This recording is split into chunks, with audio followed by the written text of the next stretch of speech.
두 번째 영상입니다. 이 영상에서는 인류의 출현과 선사시대의 문화에 대해서 알아보도록 하겠습니다. 여러분들 교과서 17페이지부터 시작합니다. 인류는 약 600만 년 전 두 발로 걷기 시작하면서 유인원, 즉 침팬지나 원숭이와는 다른 진화의 길을 걷기 시작합니다. 우리는 아르디피테쿠스 라미두스와 오스트랄로피테쿠스 아파렌시스를 최초의 인류라고 여기고 있습니다. 이후 약 280여 년 전 등장한 호모 하빌리스는 집게 등 거친 석기를 사용한 흔적을 보이고 있습니다. 호모 하빌리스 이후 등장한 호모 에렉투스는 호모 하빌리스보다는 조금 더 발달된 도구를 사용하였으며 이 시기부터 인류가 불을 사용하기 시작하였고 무리를 지어 사냥을 다닌 흔적들을 보이고 있습니다. 호모 네안데르탈렌시스는 시신에 매장했던 모습을 보여주었는데요. 시신에 매장한다는 것의 의미는 인류가 사후세계, 즉 죽음 이후의 세계를 생각했다는 것을 의미합니다. 이것은 인류의 지능이 증가하였고 인류의 사고가 깊어졌음을 의미합니다. 호모 사피엔스는 현생 인류, 즉 오늘날의 사람과 굉장히 많은 유사점을 보이고 있습니다. 호모 사피엔스의 호모라는 뜻은 휴먼이라는 영어 단어와 같은 의미를 가지고 있으며 사피엔스는 슬기롭다 할 때 슬기입니다. 그래서 호모 사피엔스는 굉장히 슬기로웠던 사람들이라고 여겨지며 제 친구 중에 하나인 최슬기는 그래서 별명으로 최사피엔스라는 별명을 가지고 있기도 합니다.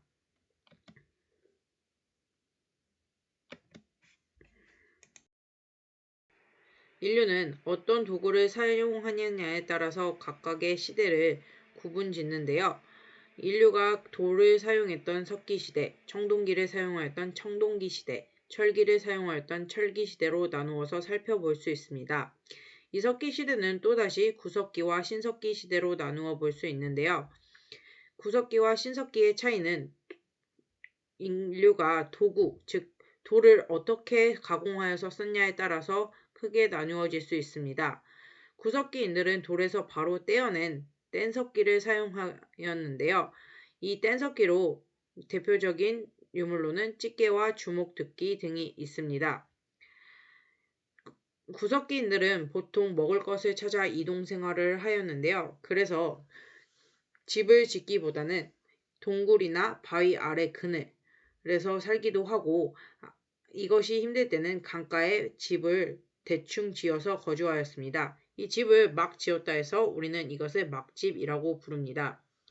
구석기인들은 앞서 말씀드렸다시피 이동 생활을 했기 때문에 채집이나 사냥으로 식량을 마련하고는 하였습니다.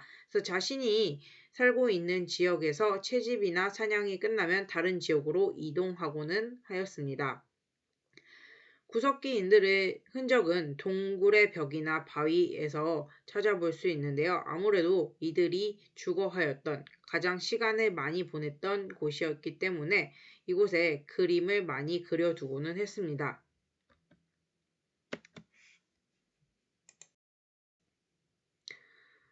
이것은 구석기인들의 가장 유명한 유물인 라스코 동굴벽화입니다. 라스코 동굴벽화는 프랑스의 라스코 지역에서 발견되었다 하여 라스코 동굴벽화라고 하는데요. 여러분은 이 벽화에서 무엇을 보실 수 있나요? 여기에는 들소, 사슴, 멧돼지 등을 찾아볼 수 있다고 하는데요. 구석기인들은 왜 동굴벽화에 이런 동물 그림을 그려 놓았을까요?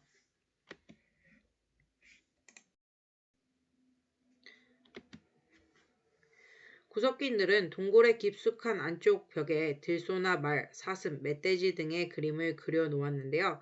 이것은 매일매일 사냥감이 잡히지 않으면 굶어야 했던 구석기인들의 힘든 생활을 엿볼 수 있는 부분이기도 합니다. 저도 학교에 왔다가 저녁에 무엇을 먹을까 좀 고민할 때쯤이면 노트북에 그러한 내용을 조금씩 적어 놓거든요. 오늘은 삼겹살을 먹을까? 아니면 족발을 먹을까? 아니면 치킨을 먹을까? 이렇게 써 놓기도 하고 조금 더 생각이 깊어지면 치킨 그림을 그려보기도 하는데요. 구석기인들도 오늘날의 사람들과 같이 자신이 먹고 싶은 사냥감을 벽에 그려놓음으로써 그 사냥감이 많이 잡히기를 바라는 구석기인들의 마음을 우리가 읽어볼 수 있습니다. 이것은 구석기인들의 생활, 즉 상상도인데요. 자, 여러분들 이 구석기인들의 상상도 별표 5개 치겠습니다. 여러분들 구석기인들이 어떻게 살았는지 정확하게 파악하고 있으셔야 합니다. 또한 기억과 니은에 들어갈 답변들을 교과서에 꼭 적어 놓으시기 바랍니다. 자, 기억에 들어갈 말은 동굴벽화고요. 니은에 들어갈 단어는 뗀석기입니다. 구석기 시기에 도구와 불의 사용이 인류의 생활을 어떻게 바꿨는지 살펴보도록 하겠습니다. 인류가 불을 사용하면서 굉장히 많은 변화들이 발생하기 시작합니다. 여러분들 혹시 삼겹살을 굽지 않고 드셔보신 적 있나요? 전 어렸을 때 삼겹살이 안 구우면 어떤 맛일까 해서 그 생고기를 먹어본 적이 있는데요. 일단은 굉장히 맛이 없고요. 두 번째로는 그 생고기를 먹으면 배탈이 날 수가 있어요. 그래서 구석기인들이 사냥을 했다고 해도 이것을 생고기로 먹었을 때는 구석기인들은 늘 영양실조에 시달렸습니다. 하지만 고기를 구우면 어떤가요? 굉장히 맛있고 많이 먹게 되죠. 그래서 이렇게 불을 사용하면서 인류는 고기, 즉 단백질을 섭취하게 되고요. 이 단백질을 섭취하자 뇌의 용량이 늘어나게 됩니다. 이 뇌의 용량이 늘어나면서 인류가 굉장히 지혜로워지고요. 다양한 도구들을 활용할 수 있게 됩니다. 한편으로는 이러한 불을 활용해서 큰 동물을 사냥하기도 하고 사자나 호랑이와 같은 사나운 동물로부터 인류가 지켜지면서 인류의 수명이 늘어나고 이러한 인류의 수명이 늘어나자 다양한 발달된 모습을 보여줄 수 있었습니다.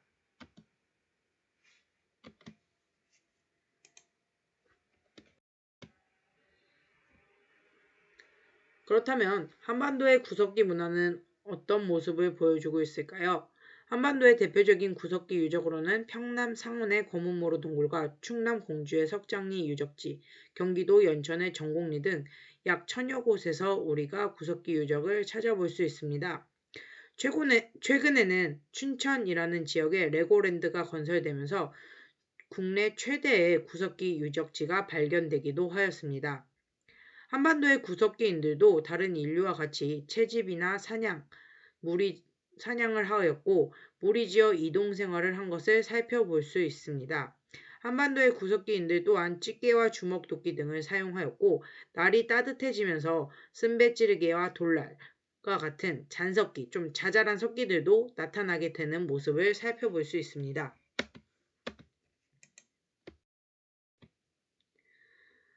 이것은 연천 정곡리에서 발견된 주먹도끼인데요.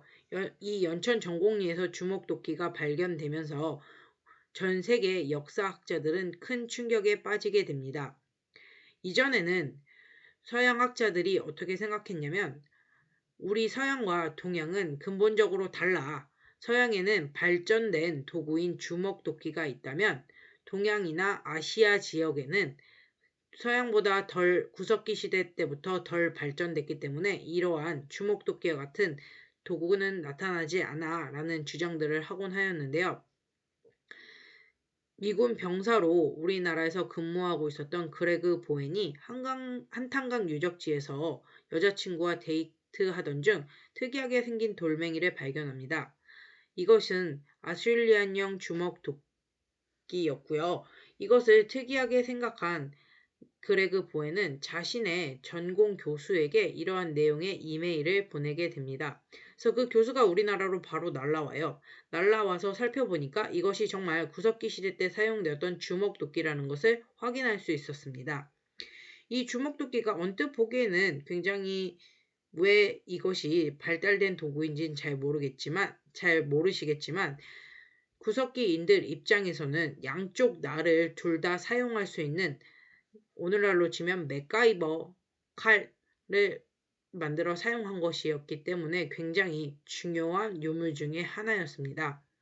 그래서 동아시아 지역에서는 기존에 한쪽 날만 사용할 수 있는 찌개만 사용했다는 견해에 큰 의문을 제기하였고, 이후에 이러한 주먹도끼에 대한 근거가 확실해지면서 동양과 서양은 공통된 구석기 문화를 형성하였으며 공통된 발달 과정을 가지고 있다라는 주장의 근거가 되었다고 합니다. 그렇다면 주먹도끼가 이전의 뗀석기와는 어떤 다른 점을 가지고 있는지 조금 더 자세히 살펴보도록 하겠습니다.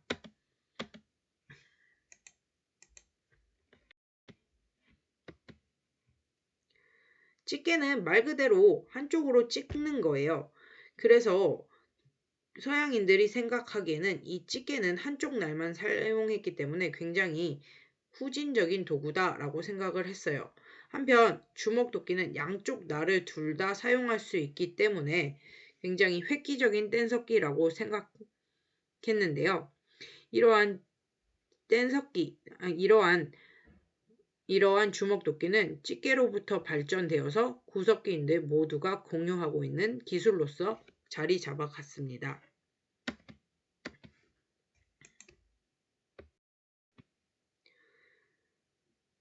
이번 장에서는 신석기 시대에 대해서 알아볼 텐데요. 그럼 구석기 시대와 신석기 시대의 큰 차이가 뭐냐라고 하면 제가 도구의 차이라고 말씀드렸죠. 신석기 시대에는 간석기, 즉 갈아서 만든 석기들이 제작되기 시작합니다. 날씨가 따뜻해지면서 작은 짐승을 사냥하거나 물고기 잡이가 가능해졌어요. 그러면서 작은 도구들이 필요했는데요. 구석기인들은 기존의 큰 바위에서 돌을 떼어서 사용했다면 신석기인들은 이 떼어낸 돌에 갈아서 조금 더 정교한 도구를 만들기 시작했습니다. 한편 신석기 시대가 오면은 토기가 이용되기 시작하는데요. 이 토기에 대해서는 조금 더 뒤에서 자세히 다루도록 하겠습니다. 신석기 시대에는 구석기 시대와 다르게 농경이 시작되는데요. 오늘날과 같은 쌀 농사를 지었다기보다는 밀이나 보리와 같은 잡곡 농사를 지었고요. 농경만으로 생활을 영위할 수 없었기 때문에 목축도 겸해서 하였습니다. 이 신석기인들은 이러한 농경과 목축을 통해서 본격적인 식량 생산 단계에 진입하게 되고요. 아무래도 농경과 목축이 자연환경의 영향을 많이 받다 보니까 태양과 물, 산, 바위 등을 섬기는 원시 신앙이 발달되게 됩니다. 이러한 신석기 시대의 농경과 목축은 사람들을 한 곳에 정착하게 하였고 더 나아가 마을을 형성하였으며 재산이라는 개념을 발생시키기도 하였습니다. 자, 신석기인들의 상상도 별표 다시 5개 치시고요. 여기에 관련된 빈칸들 꼭 채워 넣으시기 바랍니다. 자, 기억에 들어갈 단어는 움집, 니은에 들어갈 단어는 토기, 디귿에 들어갈 단어는 간석기, 리을에 들어갈 단어는 농경입니다. 구석기 시대 때는 막집에 살았다면 신석기인들은 정착해서 살았기 때문에 한 단계 발전된 주거 형태인 움집에서 살게 되었습니다.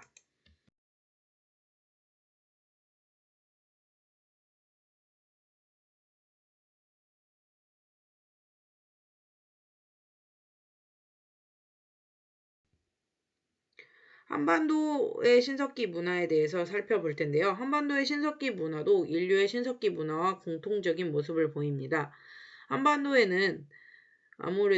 하지만 한반도에는 아무래도 강이나 바닷가가 많기 때문에 사람들도 강이나 바닷가에 거주하였고 주로 사냥이나 물고기 잡이 등을 하였던 것으로 추측할 수 있습니다.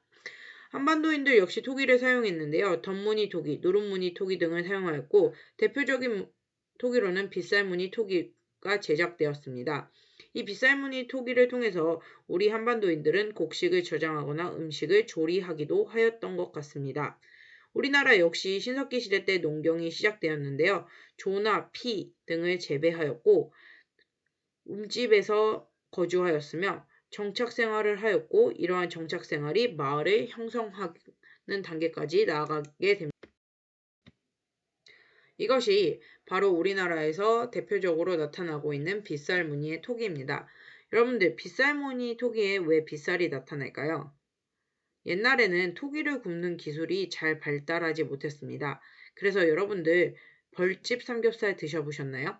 생선의 엄마가 생선을 구울 때 어때요?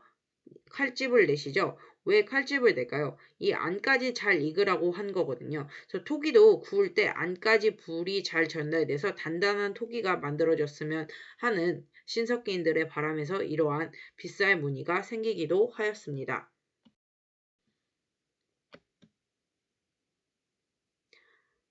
신석기인들이 토기를 제작한 대표적인 이유는 곡식을 저장하고 음식을 조리하기 위해서였다라고 합니다.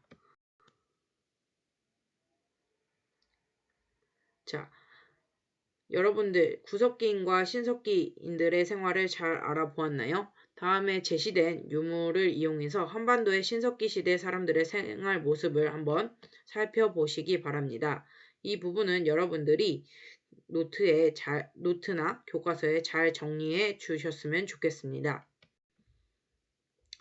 교과서 21쪽 내용 정리 쏙쏙입니다. 여러분들 이 안에 있는 내용들 다 연결해 보시고요. 평가와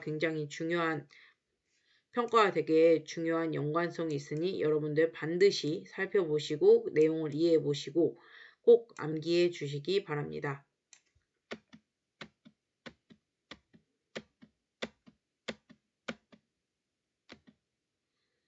네, 두 번째 영상은 여기서 마치도록 하겠습니다. 감사합니다.